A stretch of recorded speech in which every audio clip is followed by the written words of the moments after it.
Welcome to our YouTube channel, Tuition Home Coaching Center. Please subscribe to our channel to get more videos like this. Thank you all.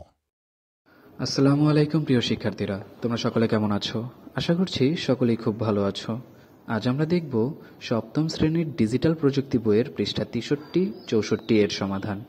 তোমরা যারা এখনো আমার চ্যানেলটি subscribe করোনি তারা চ্যানেলটি সাবস্ক্রাইব করে নিও, তাহলে পরবর্তী পড়াগুলো তোমরা এই চ্যানেলে সবার আগে একসাথে পেয়ে যাবে। আর পূর্ববর্তী পৃষ্ঠাগুলোর সমাধান প্রয়োজন হলে চ্যানেলের প্লেলিস্টে সে পড়াগুলো দেয়া আছে, তোমরা সেখান থেকে সেই পড়াগুলো দেখে নিতে পারো। তাহলে চলো শুরু করা যাক আমাদের আজকের পড়া। আমাদের আজকের পড়ার শুরুতেই দেখো একটি চিত্র দেয়া রয়েছে 63 পৃষ্ঠায়। তারপর থেকে দেখো উপরে আমরা মেঘা ও তার বন্ধুদের শীতবস্ত্র বিতরণ কর্মসূচি নিয়ে জানতে পারলাম। অর্থাৎ এখানে শিক্ষার্থীরা গরিব অসহায় মানুষদের মধ্যে শীতবস্ত্র বিতরণ করছে। ওরা যখন এই কর্মসূচি হাতে নিয়েছে তখন ওদের সমস্যা সমাধানের জন্য 5টি দিক নিয়েও ভাবতে হয়েছে। এগুলো হলো অর্থনৈতিক, সামাজিক, ব্যবহারিক, কারিগরি ও পরিবেশগত দিক। সত্যি বলতে যে কোনো বাস্তব সমস্যার ক্ষেত্রেই আমরা এরকম বেশ কিছু দিক বা চ্যালেঞ্জের সম্মুখীন হতে পারি। তবে সব বাস্তব সমস্যার ক্ষেত্রে 5টি দিকই থাকবে এমন কিন্তু নয়। কোনো সমস্যা হয়তো শুধু একটি দিকের উপর নির্ভরশীল, কোনোটি হয়তো একাধিক দিকের উপর নির্ভরশীল।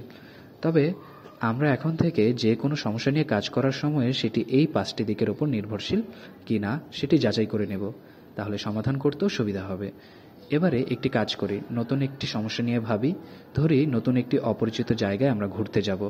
এক্ষেত্রে কোন কোন দিকের ওপর আমাদের নির্ভরশীলতা কাজ করবে আর সেই দিকগুলোয় ঠিক কী রকম নির্ভরশীলতা আসবে সেটি নিচের ছকে লিখে ফেলি। এখানে যে ছকটি দেওয়া আছে দেখো, ছকের নাম দেওয়া আছে সমস্যার নাম। সমস্যার নামটি আমি এখানে লিখে নিলাম অপরিচিত নতুন জায়গায় ঘুরতে যাওয়া। এরপর নির্ভরশীলতার দিক, নির্ভরশীলতার 5টি দিকের উপর কাজ করতে হবে উপরোক্ত সমস্যার জন্য।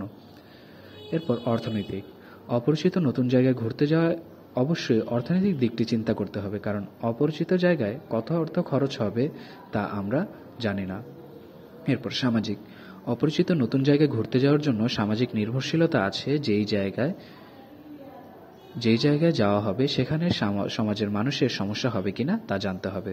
এরপর ব্যবহারিক, অপরিচিত নতুন জায়গায় ঘুরতে যাওয়ায় আমাদের চিন্তা করতে হয় সেখানে গিয়ে আমরা কোথায় কিভাবে থাকবো, কি খাবো ইত্যাদি। সুতরাং এ সমস্যায় ব্যবহারিক নির্ভরশীলতাও রয়েছে।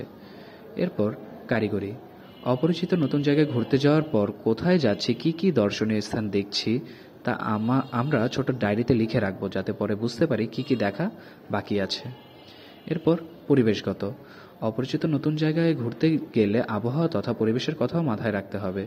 যাওয়ার আগে আবহাওয়ার পূর্বাভাস জানতে হবে যেন বৃষ্টি, ঝড় ইত্যাদি দুর্যোগের জন্য অসুবিধা না হয়।